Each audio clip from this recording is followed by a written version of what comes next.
بسم اللہ الرحمن الرحیم۔ السلام علیکم۔ عبداللہ بن مسعود رضی اللہ تعالی عنہ ایک تعارف۔ عبداللہ بن مسعود رضی اللہ تعالی عنہ کا شمار ان صحابہ اکرام میں ہوتا ہے جنہیں ابتدائے دعوت ہی کے دوران قبول اسلام کی شہادت نصیب ہوئی تھی۔ ان کے والد زمانہ جاہلیت میں وفات پا چکے تھے، جبکہ والدہ نے رسول اللہ صلی اللہ علیہ وسلم کا زمانہ پایا اور مشرف با اسلام ہوئے۔ عرب کے رگزاروں سے جب حق کی روشنی پھوٹی تو عبداللہ بن مسعود رضی اللہ تعالی عنہ اس کے پکار پر سب سے پہلے لبیک کہنے والوں میں سے تھے۔ دعوت حق قبول کرنے کے بعد ان کی زندگی دین کے لیے وقف ہو گئی۔ قبول اسلام کے بعد وہ ہمیشہ رسول اللہ صلی اللہ علیہ وسلم کے ساتھ رہے۔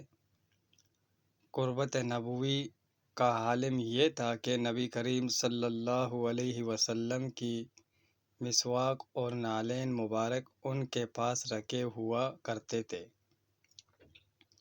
قرآن مجید کی تفسیران کا خاص میدان تھی جس میں انہیں اس قدر ملکہ حاصل تھا کہ خود رسول اللہ صلی اللہ علیہ وسلم نے ان سے قرآن سیکھنے کی ہدایت کی اور ایک موقع پر فرمائش کر کے ان سے قرآن سنا۔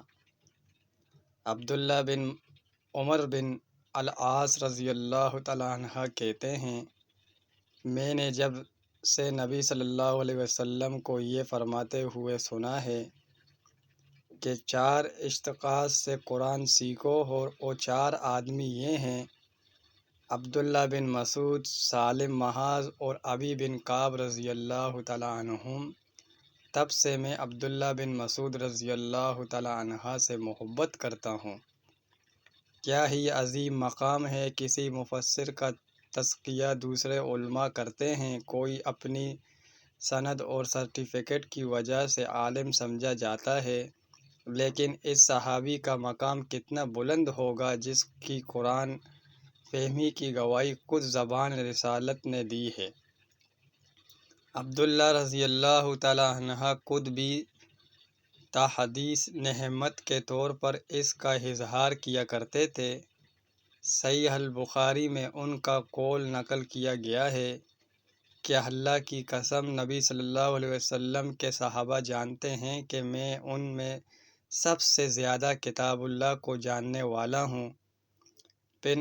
پھر انکساراً فرمایا کہ میں ان سے بہتر نہیں ہوں۔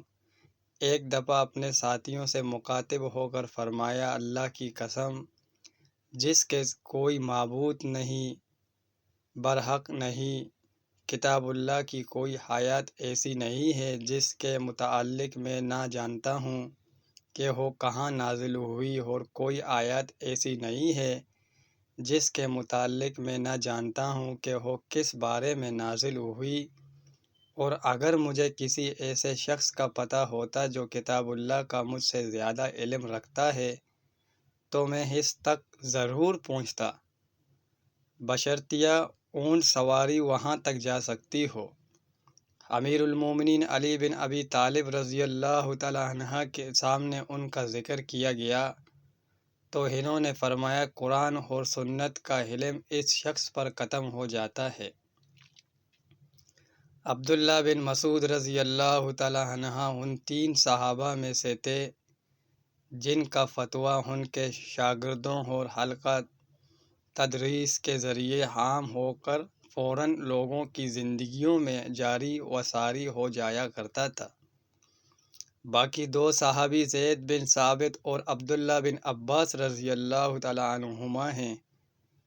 کتب تفاسیر میں عبداللہ بن مسعود رضی اللہ تعالیٰ عنہ سے جو کچھ بیان کیا جاتا ہے، اس میں بہت کچھ بعد والوں نے ان سے منسوب کر دیا تھا، جس میں صحیح، ضعیف، مقبول، مردود ہر قسم کی روایات پائی جاتی ہے۔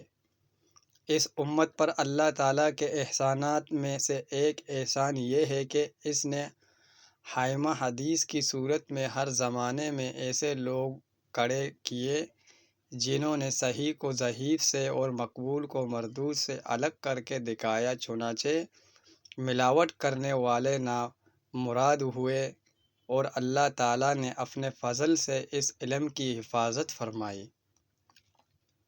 عبداللہ بن مسعود رضی اللہ تعالیٰ عنہ کی وفات 32 یا 33 میں ہوئی، فرض اللہ عنہما ورضوہا۔ دوستو، اگر ویڈیو اچھی لگی تو ویڈیو کو لائک کریں، اگر چینل پر نہیں ہوئے تو چینل کو پلیز سبسکرائب کر لیں۔